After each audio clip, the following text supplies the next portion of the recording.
한반도의 안보 상황을 진단하고 이에 대한 해법 재현이라는 주제로 귀중한 발표를 해주시겠습니다.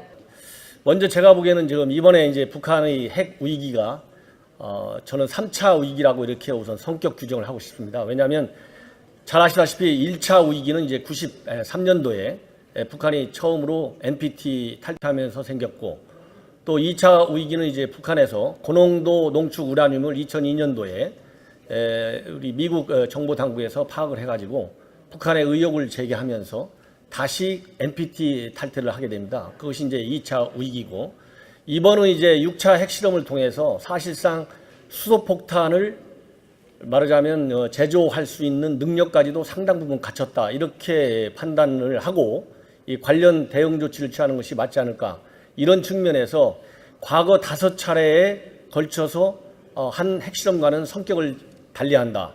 이번 6차 핵실험을 통해서 북한은 사실상 핵 보유국으로서의 지위를 우리가 인정하든 말든 간에 갖췄다, 이런 측면에서 3차 핵 위기다, 이렇게 우선 제가 성격 규정을 하고 싶고요.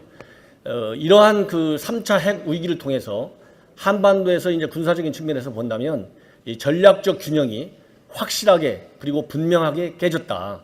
이것이 오늘날 한반도 안보 위기의 가장 큰 성격이 아닌가, 이런 생각이 듭니다.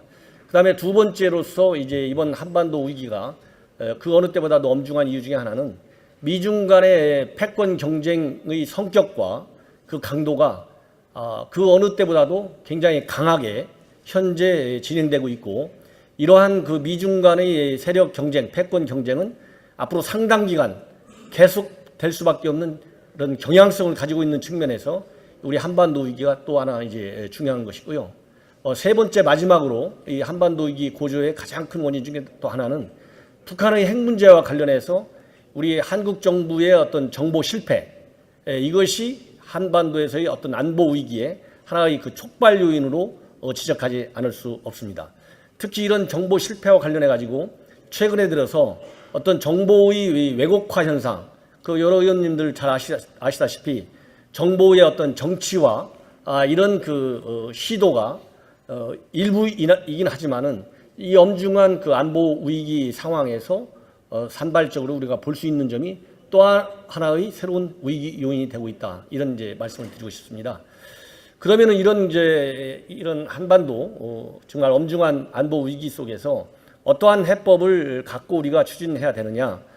이것은 제가 먼저 결론적으로 말씀드리면 여러 의원님들이 제가 알고 있는 것보다 더 많은 해법을 다 알고 계시리라 믿습니다. 그래서 이런 해법 마련을 하는 데 있어서 우선 북한 핵 문제를 김정은이가 어떻게 다루고 있는지, 그러한 그 김정은이의 생각을 우리가 어떻게 해석하는지, 여기에 대한 인식이 여야 간에 또 국민 간에 공유되어야 되겠다, 이런 생각이 듭니다. 첫 번째로 김정은이는 처음서부터 김일성, 김정일, 김정은이 3대에 이르기까지 처음부터 체제 보위 개념 차원에서 이것을 개발한 것이지 협상, 어떤 딜을 위해서 개발한 것이 아니다. 특히 김정은이는 핵 헌법을 개정하고 또 노동당 규약 개정을 통해서 이 핵을 포기할 의사가 없음을 분명히 하고 있습니다. 즉 핵 개발은 김정은 체제의 최우선적인 국정 과제로 지금 현재 추진되고 있습니다. 그 다음에 두 번째로 앞에 말씀드린 대로 절대로 김정은이 입장에서는 어떠한 딜을 통해서도 핵을 절대 포기하지 않는다. 그 다음에 세 번째, 우리가 이제 북한 핵 문제를 다루는 데 있어서 가장 큰 실패 중에 하나가 중국의 협조 여부입니다. 중국이 언젠가는 결국은 북한 핵을, 즉 한반도에서의 비핵화를 위해서 적극적으로 우리와 협조하지 않겠느냐, 이런 착각 속에 지나치게 육자회담에 매달려 왔던 게 사실입니다. 그러나 중국은 북한의 붕괴를 바라지 않는 범위 내에서 상징적 수준의 제재에만 만족할 것이다. 그런 자세를 통해서 국제사회의 공주체제를 깨지 않는 범위 안에서만 북한을 제재의 틀 속에 가둬놓고 관리하려고 든다. 이런 인식을 이제 분명히 해야 되고요. 마지막으로 이제 가장 중요한 포인트는 김정은이는 이러한 그 핵을 통해서 체제 보장뿐만이 아니라 유사시 제한적 전쟁이 한반도에서 발발할 경우에 이런 핵무기를 통해서 미국의 핵 미국이 직접적으로 우리 한국에 이런 북한의 핵을 사용할 경우에 핵으로 대응하지 않을 것이라고 하는 그런 확신 하에 제한적 핵 전쟁의 승리를 자신하고 있다. 그래서 이미 제가 알기로는 2013년도에 김정은이는 비밀리에 회의를 소집해서 이런 핵 전쟁에도 대비할 수 있는 이런 핵전을 통해서 남한 적화 통일을 반드시 하겠다. 이런 생각을 가지고 있는 것으로 제가 알고 있습니다. 이러한 북한 핵에 대한 그런 인식 공유가 이 정확한 해법을 내놓는데 상당히 중요하지 않을까 이제 이런 생각이 듭니다.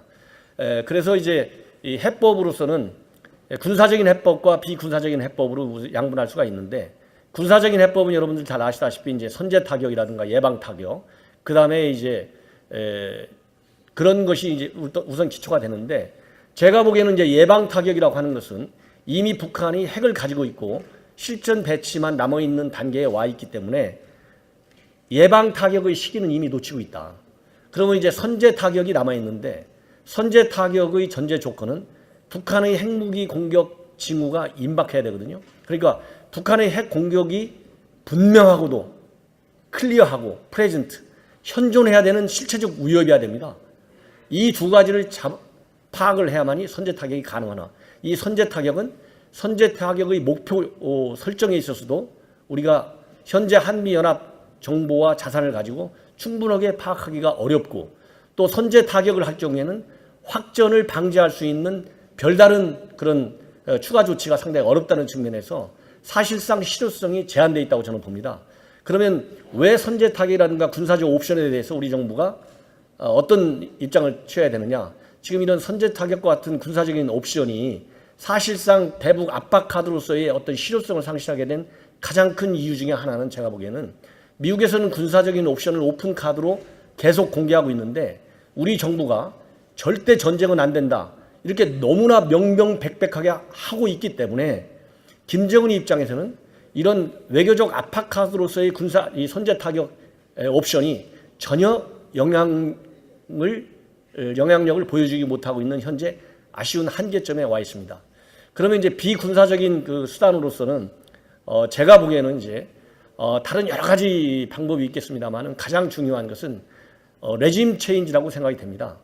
왜냐하면 군사적인 성격의 옵션은 많은 위험부담이 따르기 때문에 좀 시간이 걸리더라도 레짐 체인지를 적극적으로 추진해야 된다. 그럼 레짐 체인지는 현 정부가 구체적으로 레짐 체인지를 하지 않겠다. 이런 얘기를 이미 밝혔기 때문에 이건 정보기관에서 은밀한 정보 공작을 통해서 해야 되는데 이런 그 레짐 체인지를 할 수 있는 공작 역량, 정보 역량 또 이 환경을 조성을 위해서는 제가 보기에는 CIA를 비롯한 선진 정보기관, 독일이라든가 뭐 모사라든가 몇 개 우리하고 굉장히 우호적인 정보 협력 관계에 있는 국가들이 정보 역량을 활용해야 되는데 그 정보 역량을 활용하기 위해서는 현재 우리가 상당히 어려운 국면에 있다.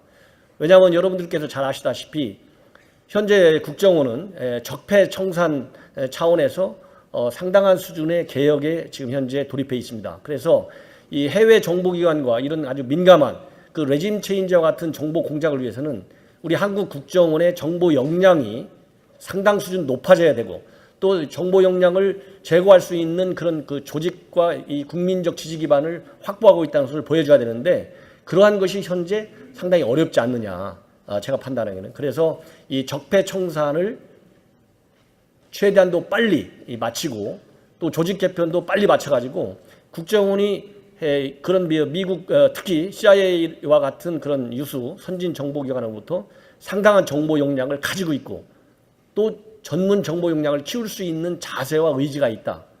이러한 그 신뢰성을 확보하는 것이 굉장히 관건이 아닌가 이런 생각이 들고요. 이에 덧붙여서 한 가지만 더 말씀드린다면은 미국 CIA에서는 여러분들께서도 이제 언론을 통해서 금년 봄에 5월로 기억하고 있는데 다 보셨겠지만은 그 코리아 미션 센터를 설립했습니다. 그래서 이 CIA 안에 있는 그 산재되어 있는 여러 부서에 산재되어 있는 그런 그 조직들을 코리아 미션 센터에 다 모아놓고 역량을 아주 총집결하고 있어요. 그래서 이 전직 CIA 거점장을 책임자로 해가지고 국장급 정도로 상당히 고위직을 그 미션 센터의 센터장으로 임명해서 지금 현재 운영을 하고 있습니다. 그래서 여러분들 아시다시피 CIA 하면 과거부터 지금도 마찬가지겠지만은 어떤 체제 전복, 또 이 레짐 체인지, 또 암살 이런 거에 관해서 상당한 수준의 어떤 그 노하우를 가지고 있습니다. 그래서 우리 한국 정보기관도 이러한 미 CIA의 미션 센터와 함께 일할 수 있는 특별팀 같은 것을 만들어 가지고 아주 그 은밀한 그런 레짐 체인지 공작을 장기적으로 하는 것이 굉장히 시급하지 않나 이런 생각이 듭니다. 그리고 이제 마지막으로 한 가지만 덧붙인다면은 지금 이런 북한 핵 문제를 두고 정부 내에서도 약간의 엇박자가 있고 또 국민들 가운데서도 남남 갈등이라고 흔히 얘기하듯이 이 보수 진영의 국민들과 진보 진영의 국민들 간에 어떤 인식의 갭이 크고 또 인식 갭이 큰 만큼 이 대처 방안도 상당히 다르기 때문에 제가 보기에는 여당과 야당 그리고 관계 이 전문가들로 특별 팀을 만들어서 그야말로 안보 문제에 있어서는 여야가 초당적으로 대처하고 초당적인 안을 만들어 가지고 이런 거에 국제사회도 보여주고 북한한테 강한 시그널도 주고 이런 것이 필요하지 않을까 이런 생각이 듭니다. 이 두서없지만은 이걸로 제 말씀을 마치고요. 뭐 질문이 있으면은 간단하게 한두 개만 받겠습니다. 네, 귀중한 말씀 감사드립니다. 강성 의원님.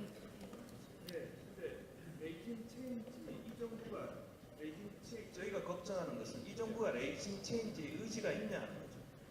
그러니까 지금 현재 제가 이제 그 생각하는 것은 현 정부가 들어서기 이전에 이런 그 북한 핵 문제의 어떤 심각성을 인식을 하고 이 장단기 전략과 정책 목표를 세워야 되는데 제가 보기에는 그런 장단기 전략과 정책의 설정에 실패했다 이렇게 보고 이미 이제 현 정부에서는 이제 흡수 통일을 안 하겠다 이런 얘기를 했거든요. 그리고 평화적 해결에 나서겠다 이런 것이 굉장히 강조되기 때문에 정부 차원에서 이런 그 레짐 체인지를 공개적인 외교 정책 목표로 설정하기는 조금 어렵다. 그러니까 다시 한번 어떤 상황의 변화가 있어야 되지 않느냐. 그 상황의 변화는 추가적인 ICM 발사라든가 추가적인 어떤 핵실험 또 어떤 다른 비핵 핵과 관련되지 않았다 하더라도 어떤 우리가 용인할 수 없을 정도의 어떤 국지전 도발 이런 걸 통해서 지금 국민들한테 보여준 어떤 대북 정책의 목표와 전략의 수정이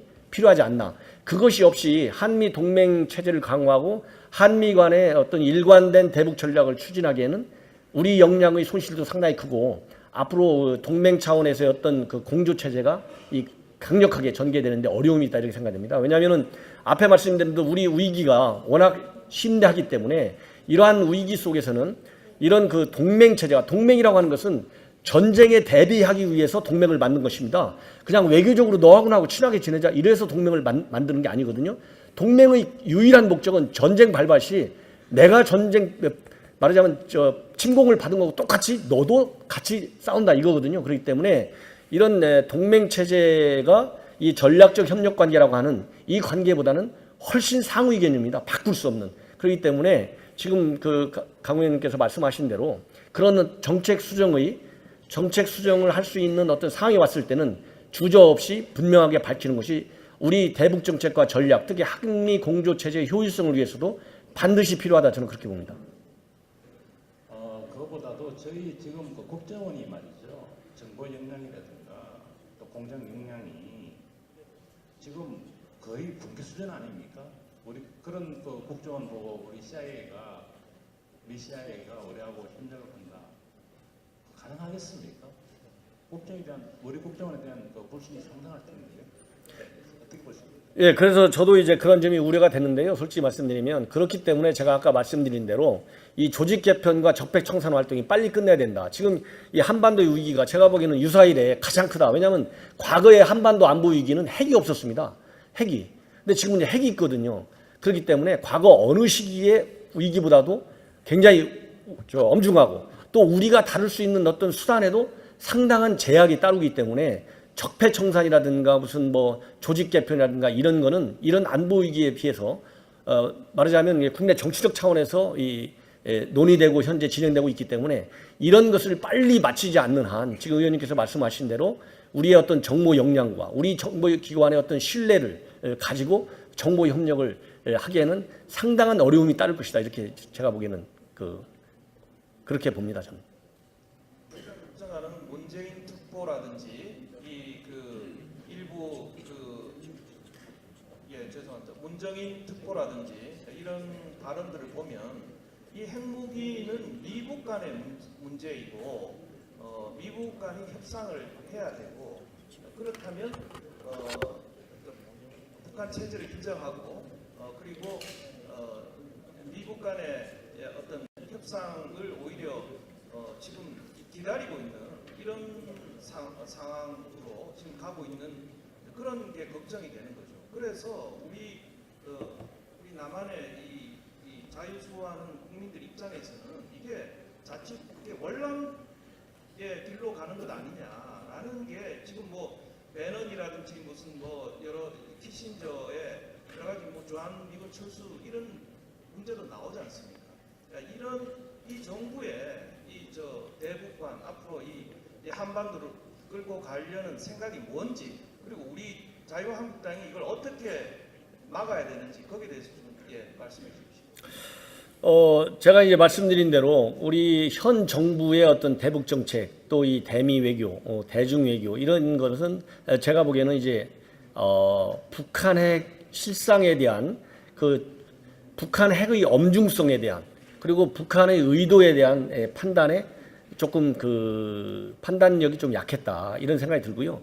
우리 우리 한국당의 입장에서 지금 이미 이제 우리 한국당에서는 전술핵 재배치 문제를 당론으로 채택을 했고 또 이 자체 핵무장 문제까지도 지금 현재 정부에 대해서 요구를 하고 있지 않습니까? 그래서 제가 보기에는 우리 한국당이 취하고 있는 기본 노선과 전략에는 저는 뭐라고 얘기할까 쉽게 얘기한다면 그 전략과 정책 목표는 맞다. 저는 이제 그런 생각이 듭니다. 그렇기 때문에 그런 정책과 전략이 맞다 하더라도 정부 여당이 받아들이고 또 이 한미 간의 공조 체제 속에서 그런 우리 한국당의 입장이 녹여 들어가야만 되거든요. 그렇기 때문에 어떤 이 당이 가지고 있는 대미 외교 채널 다양한 그러니까 외교라고 하는 것은 정부 차원의 외교도 굉장히 중요하지만은 요즘에는 공공 외교라 해가지고 이 여론 조성, 이 여론의 영향도 굉장히 많이 받습니다. 심지어 중국 같은 경우도 과거와 달리 어떤 여론의 영향을 많이 받거든요. 그런 측면에서 우리 한국당의 노력도 상당히 중요하지 않느냐. 저는 그렇게 봅니다. 북한이 지금 핵을 완성해서 가지고 있기 때문에 우리도 이제는 적어도 최소한 전술핵 배치를 해야 되지 않느냐. 그리고 나아가서는 궁극적으로 우리도 핵을 가지고 있어야 된다. 아까 드골 얘기를 우리 발제하실 때도 하셨지만 뉴욕의 안전을 희생을 하면서 파리를 그랬던 것처럼 뉴욕의 안전을 희생하면서 서울을 똑같은 그 등식이 저는 성립된다고 생각합니다. 그런 차원에서 사실은 억지를 한다 그랬을 때 세 가지 요소가 있지 않겠습니까? 우선은 우리가 상대에 대해서 그걸 수 있는 커패시티 능력을 갖춰야 되는 거고, 그다음에 상대방에 대한 그것에 대한 인식, 핵 공포로 이렇게 받아들이는 상대방의 인식이 있어야 되고, 그다음에 무엇보다 제일 중요한 것은 우리의 의지라는 측면이 세 가지 요소가 굉장히 중요하다고 생각하는데, 저는 굉장히 중요한 부분이 예를 들어 지금 많은 분들이 걱정을 하고 있습니다만 북한이 전략적으로 기습전을 통해서 연평도를 장악을 하고 나서 핵 위협을 하게 됐을 때 우리 남한 사회가 그것을 견딜 수 있을 것인가? 핵전쟁을 불사하겠다고 공간을 쳤을 때 그 상황 속에서도 우리가 붙자라고 국론이 통일될 수 있을 것인가? 굉장히 중요한 문제라고 생각합니다. 그 상황이 되면 이미 저는 그것은 우리 대한민국은 이미 진 게임으로 들어가고 영원한 진짜 북핵의 인질이 된다라고 생각하는데 이미 그 상황은 이미 그르친 상황이라고 생각합니다. 그래서 그 앞단에서 북한이 연평도 도발이 있다고 할 때 우리 대한민국이 사전에 그런 공격이 있다 그러면 우리는 어떻게 바로 즉각 대응할 것이다 라는 매니페스토가 있어야 되는 거 아니냐, 이런 문제부터 등속으로 해서 연평도를 장악을 하고 핵 공격을 하게 되면 우리가 이미 끝난 거다. 그래서 그 앞단의 대책이 필요하다고 생각하는데 그 부분에 대해서 어떤 전략적인 사고, 어떤 대응이 가능할지 생각해 주시고 계신거나 우리 정부의 대응 관련해서 국민들 안심시킬 수 있는 그런 방법론이 있다 그러면 좀 소개해 주시죠. 이제 지금 좋은 지적이신데요. 이런 국지전 도발과 관련해 가지고는 과거에는 우리 한국군이 자체적으로 대응하게 되어 있었습니다. 그러나 최근에 이제 북한의 도발 수위가 굉장히 높아지고 있기 때문에 제가 기억으로는 작년 아니면 재작년쯤에 작년으로 기억이 되는데 한미가 연합자산을 활용해서 국지전에도 대응하게 되어 있습니다. 그래서 한미 공동 대응으로 바뀌었기 때문에 연평도 같은데 이제 그 북한의 어떤 그 국지전 도발 규모의 성격이 한미 연합전력이 바로 그 출동해서 억제하는 게 낫다. 그럴 때는 과거와 달리 같이 대응하게 돼 있고요. 그 같이 대응하는 그런 것 때문에 국지전 도발 때문에 한미 연합 훈련의 성격도 최근에 계속 달라지고 있다. 이런 말씀을 드리고 만약에 하나 이제 이 북한의 핵 실전 배치는 이제 사실 시간 문제거든요. 제가 알기로는 이제 금년 연말부터 실전 배치가 가능한 수준에 와 있다 이렇게 알고 있는데 그 정도로 좀 임박한 상황이기 때문에 전술핵 한반도 우리 땅에다가 전술핵을 갖다 놓는 것은 상당한 여러 가지 노력이 이제 필요합니다. 노력이 필요하고 시간이 많이 걸리는데 그렇기 때문에 북한이 핵을 실전 배치한 상황에서 연평도 포격을 할 경우에는 공격할 경우에는 과거와 다른 성격의 국지전이 돼버려요. 그래서 그런 거를 북한의 어떤 핵 공갈 위협, 실제화될 우려가 있는 그런 핵 위협을 막으려면 제가 보기에는 엄청난 무슨 B1이라든가 B50이라든가 이런 전략 폭격기 지금은 핵은 하나도 안 싣고 그냥 뜨는 거거든요. 그거 가지고는 이제 대북 억지력이 굉장히 제한된다. 그래서 전술 핵무기가 한반도에 배치되기 전까지는 이런 그 첨단 전략 자산에 핵 전술 핵무기를 싣고 한반도에 나타나야 된다. 그렇지 않고 그냥 정례 배치 또 상시 배치라 하더라도 별 의미가 없다. 왜? 핵을 가지고 있기 때문에. 그래서 저는 전술핵 배치가 이루어지기 전까지 이런 국지전 도발에 대해서 우리가 실효성 있는 억지력을 행사하기 위해서는 반드시 전술 핵무기를 탑재한 전략 자산이 한반도에 상시 또는 정례 배치돼야 된다. 저는 그런 말씀을 드리고 싶습니다. 네, 마지막 질문 이만희 의원님께서 질문하시고 이번 세션은 마무리하도록 하겠습니다. 예, 정 교수님. 그 마지막으로 하나 좀 묻고 싶은 게 지금 거기 여러 가지 말씀하시는 그 대응책이 현실화되기 위해서는 결국 굳건한 한미 동맹이 기반이 되어야 된다고 생각합니다. 우리 교수님 국정원에도 오래 계셨고 또 미국에서도 오래 근무하신 그런 경력이 있으신데 지금 전문가로서 보시기에 과연 우리의 한미 동맹 상태가 그만큼의 상황을 지금 가져올 수 있을 만큼 굳건한 것인지 평가해 주시기 부탁드립니다. 굉장히 그 의미심장한 질문이신데요. 제가 보기에는 현재 우리 국민들이 우려하는 또 상당수 국민들이 우려하는 또 이 미국 내에서도 이제 우려하는 목소리 중에 하나는 지금 말씀하신 것대로 지금 북한의 어떤 안보 위협이라고 하는 것이 우리가 상상한 정도 이상으로 진행되고 있고 그 진행되는 속도가 빠르다는데 굉장히 위험한 거거든요. 안보 위협 속도가 굉장히 빠르다는 측면 하나 있고 실제로 김정은이가 제일 처음에는 북한이 핵을 개발해도 쓰지는 않을 것이다.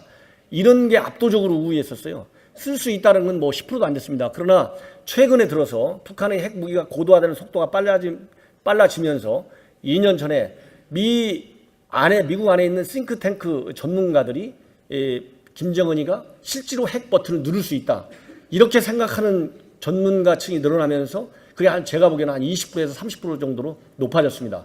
그러니까 요즘 언론에 나온 대로 미국에서도 전술핵 무기 배치를 반대하는 여론이 강한 건 사실이에요. 30%로 가정하더라도 70%가 반대하니까. 그러나 그 전술핵 무기의 재배치를 찬성하는 여론이 전문가들 사이에서 높아지고 있다. 그런 얘기는 바로 한미 동맹의 어떤 이완 현상이 우려된다. 이런 측면도 하나 있고 특히 현 정부가 들어선 지 이제 얼마 안 됐지만은 예를 들어 사드 배치 문제 하나만 보더라도 상황의 어떤 위중성, 제가 앞에서 말씀드린 대로 북한 핵과 관련된 김정은의 계산을 우리가 잘못 판단해가지고 사드를 예를 들어서 선거 때 전략적 모호성을 유지해가지고 미국도 이해시키고 중국도 이해시켜서 잘 해결하겠다. 이게 취지는 굉장히 좋습니다. 그러나 국제정치는 어떤 그 이상주의 정치 가지고 성립될 수가 없어요. 특히 위기 시에는 현실 정치가 우선입니다. 즉 내셔널 파워를 가지고 게임하는 게 국제정치거든요. 그래서 이런 내셔널 파워를 우리가 잘못 계산했다는 거, 북한 판단을 잘못 계산했다는 거, 이런 것 때문에 한미 동맹의 이완 요소가 지금도 현재 상존하고 있다. 이 한미 동맹의 이완 요소를 없애기 위해서는 제가 보기에는 아까 말씀드린 어떤 상황의 어떤 변화가 있을 때 지금까지 예를 들어 긴장 완화를 위한 군사회담 인도적 문제 해결을 위한 남북 그 적시자회담 그런 걸 지금 제안해 놓고 있는데 긴장 고조의 가장 큰 책임은 지금 재래식 무기가 아닙니다. 핵 문제입니다. 그러면 우리 남북 군사 회담을 통해서 핵 문제를 협상해서 능력 이거는 없거든요. 다룰 수는 있지만은 그 합의점 찾기는 어렵단 말이에요. 그렇기 때문에 이런 군사 회담과 이산 가족 회담은 이런 핵 문제를 다루기 위한 현재의 압박 구조, 국제적인 압박 구조의 큰 틀에서 볼 때 방해가 되는 것이다. 저는 그렇게 봅니다. 그래서 상황의 변화가 있을 때 또 없더라도 전반적으로 국제사회의 어떤 분위기가 달라질 때 이런 전략 수정은 반드시 필요하다. 최근에 언론 보면 요즘 이제 대통령께서 강경하게 얘기하는데 이게 전술적 변화냐 전략적 변화냐 이 얘기들이 많지 않습니까? 저는 빨리 전술적 변화가 아니라 전략적 변화를 할 수 있다라고 하는 시그널을 줘야만이 북한도 겁을 먹을 수 있고 이 지금 의원님께서 지적하신 우려하는 한미 동맹의 이완 작용이 멈출 수 있다. 저는 그렇게 봅니다. 네, 감사합니다. 진짜 많이 왔죠. 시간이 좀 많이 너무 오래 기다려. 국정원에 근무를 해보셨기 때문에 제가 꼭 말씀을 드리고 싶어서 그렇습니다. 국민들은 안보 문제에 대해서 굉장히 몹시 불안해하고 계시고 이미 핵이 그 기정사실로 되고 있지 않습니까? 현 정부의 이런 모습들을 보면 그 사드를 정부도 그렇지만 이제 다행히도 선회를 했어요. 일부 의원들 사드 그 성주에 가서 가발 쓰고 춤추고 개사에서 노래 부르고 또 전술핵 배치는 우리 의원들이 이미 몇 년 전부터 굉장히 주장을 했고 당론으로 채택했어요. 사드 문제도 마찬가지고 그 현실로 다가왔는데 우리는 국방부 대변인 성명도 그렇고 정부도 그렇고 제가 엊그저께 국방부 대변인이 발표하는 거 보니까 투스타가 나와서 발표를 하는데 굉장히 가만히 있지 않겠다는 얘기만 강변을 하더라고요. 그리고 한미 동맹은 삐걱거리고 있고 그 안보 문제도 이런데 경제 문제까지 한미 FTA 폐기를 트럼프가 지시하고 있고 뭐 그래서 우리는 뭐 또 무기 체제 그 구매 요청도 승인을 했다고요. 대만뿐만 아니라 우리도 그렇고 그래서 이중으로 군사적인 타격뿐만 아니라 경제적 타격도 지금 굉장히 그 어려움이 나날이 예상이 되는데 말이죠. 지금 현 정부에서 지금 말씀하신 대로 적폐청산이라고 해서 규제 완화의 혁파에 초점을 둬야 되는데 규제 완화 쪽보다는 적폐청산 쪽에만 초점을 맞추고 있어요. 그래서 이런 모든 것들이 굉장히 저는 더욱더 좀 공동대처에 어려움을 주지 않나 이런 생각을 하기 때문에 아마 저는 선제 타격론도 얘기가 되고 있고 그다음에 이제 그 주한미군 철수까지도 또 얘기가 나오고 그러는 상황인데 과거 정보부서에 근무를 하셨는데 이 부분에 대해서 지금 정부 정책이 좀 바뀔 수 있는지 결국 우리 자유한국당에서 주장한 대로 다 이렇게 옮겨오고 있거든요. 결론적으로 그렇지 않습니까? 사드 문제도 그렇고 전술핵 배치 문제도 국방장관이 가서 얘기를 하고 있지 않습니까? 근데 현 정부에서도 그거를 인정을 안 하고 있어요. 그래서 향후 그런 부분에 대해서는 전망 또 미국은 우리를 굉장히 불신하는 것 같은 느낌이 들어요. 그래서 이 부분에 대해서 간략하게 한 말씀 해주시기 바랍니다. 고맙습니다. 예, 뭐 제가 구체적으로 답변하기는 뭐 좀 어려운 측면이 있고요. 기본적으로는 이러한 그 위기 시에는 앞에서 말씀드린 대로 동맹은 전쟁을 막는데 핵심 목표가 있습니다. 그렇기 때문에 한미 동맹을 말로가 아니라 이 레토릭이 아니고 정말 액션을 가지고 충족시킬 수 있는 이런 그 공조 체제를 강화시킬 수 있는 일관성 있는 정책 집행이 굉장히 기요하다 이런 말씀을 드리고 싶고요. 그러기 위해서는 국내 여론의 어떤 그 힘이 상당히 작용하기 때문에 이거는 뭐 아까 말씀드린 대로 안보에 있어서는 어떤 보수와 진보의 어떤 이분법적 사고가 불가능하거든요. 그렇기 때문에 그런 그 국민 여론의 어떤 일체감 조성도 상당히 기요하지 않을까 그런 측면에서 우리 한국당도 지나치게 보수층만을 의식한 정책을 구사한다 이렇게 국민들이 인식하지 않도록 정말 위협에 상응하는 대책을 제시한다 이런 인식을 국민들이 갖고 지지해 줄 수 있는 그런 어떤 노력을 많이 하는 것이 필요하지 않을까 이런 생각이 듭니다. 이상으로 그러면은 발언을 마치겠습니다.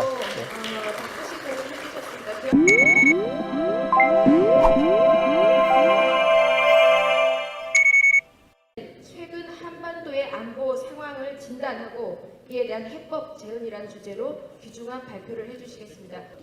먼저 제가 보기에는 지금 이번에 이제 북한의 핵 위기가 저는 3차 위기라고 이렇게 우선 성격 규정을 하고 싶습니다. 왜냐하면 잘 아시다시피 1차 위기는 이제 93년도에 북한이 처음으로 NPT 탈퇴하면서 생겼고, 또 2차 위기는 이제 북한에서 고농도 농축 우라늄을 2002년도에 우리 미국 정보 당국에서 파악을 해가지고 북한의 의혹을 제기하면서 다시 NPT 탈퇴를 하게 됩니다. 그것이 이제 2차 위기고, 이번은 이제 6차 핵실험을 통해서 사실상 수소폭탄을 말하자면 제조할 수 있는 능력까지도 상당 부분 갖췄다, 이렇게 판단을 하고 이 관련 대응 조치를 취하는 것이 맞지 않을까, 이런 측면에서 과거 5차례에 걸쳐서 한 핵실험과는 성격을 달리한다.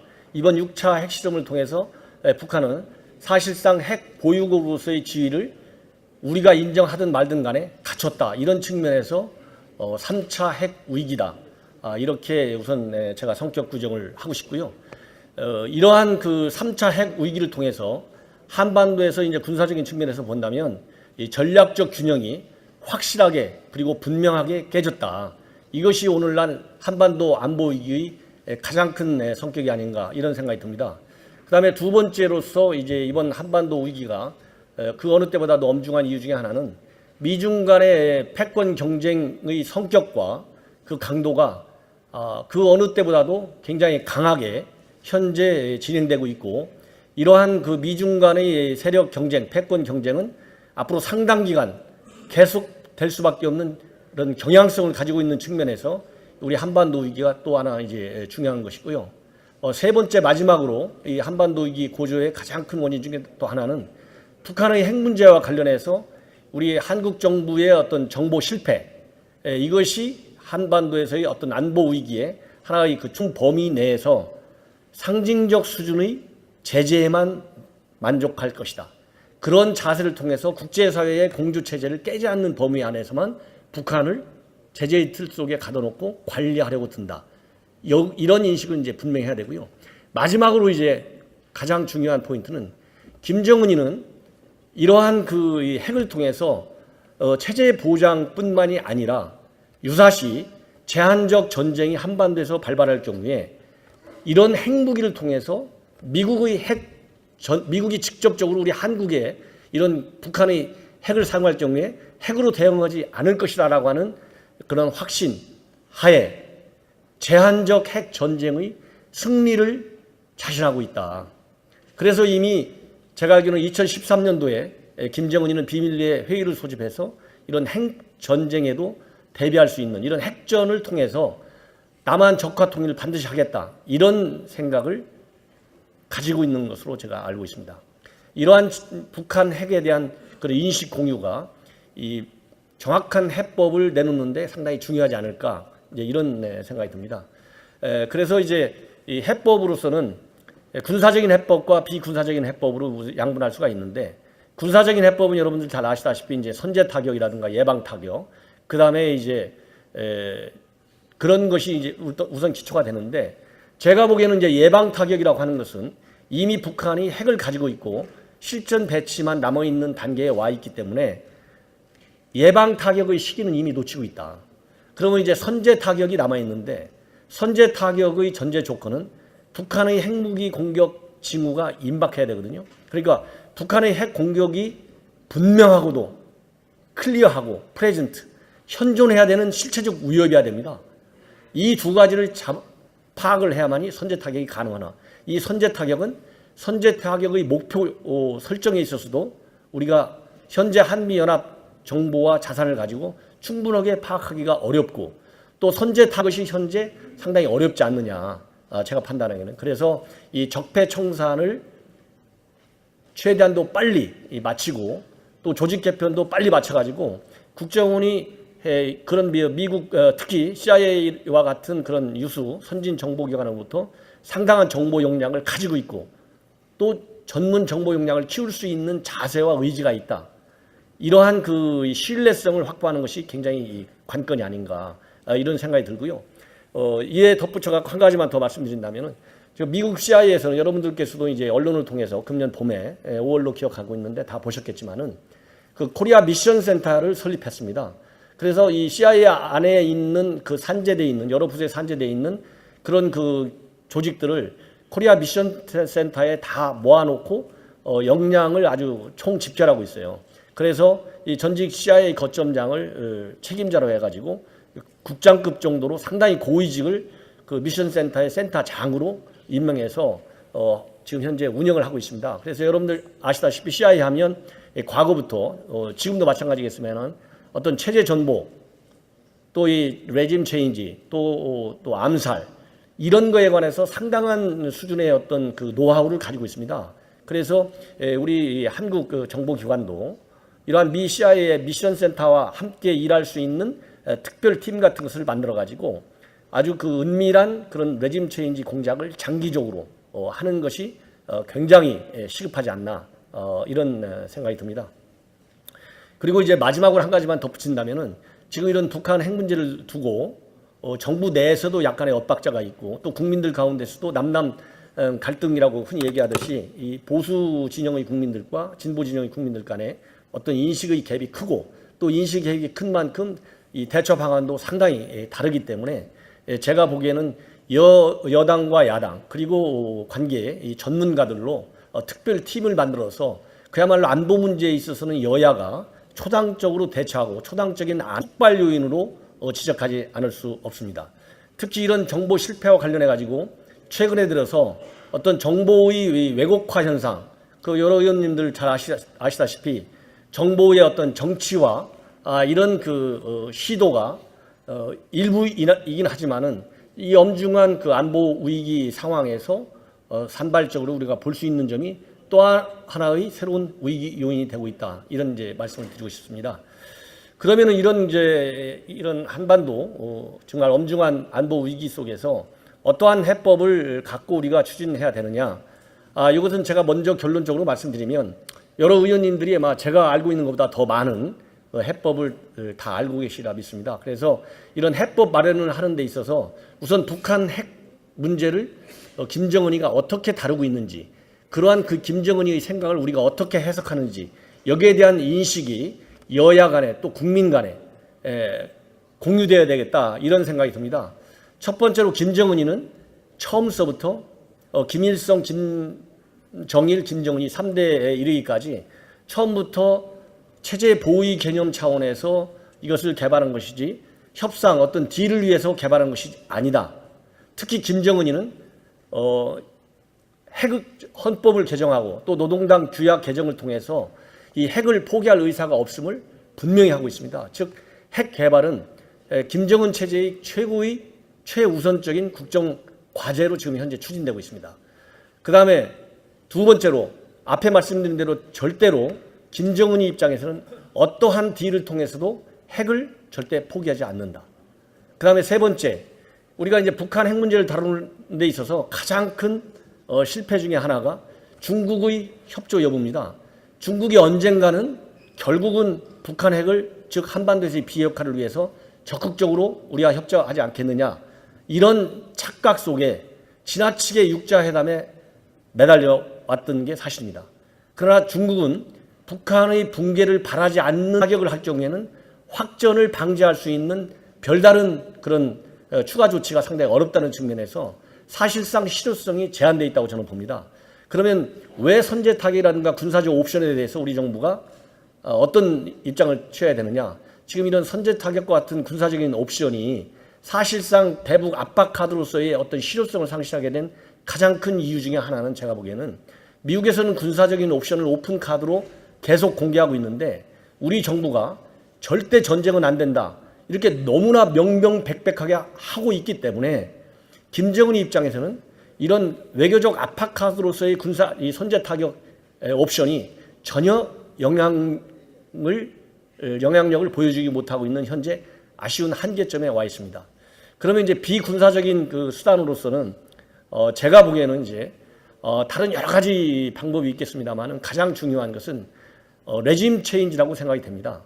왜냐하면 군사적인 성격의 옵션은 많은 위험 부담이 따르기 때문에 좀 시간이 걸리더라도 레짐 체인지를 적극적으로 추진해야 된다. 그럼 레짐 체인지는 현 정부가 구체적으로 레짐 체인지를 하지 않겠다.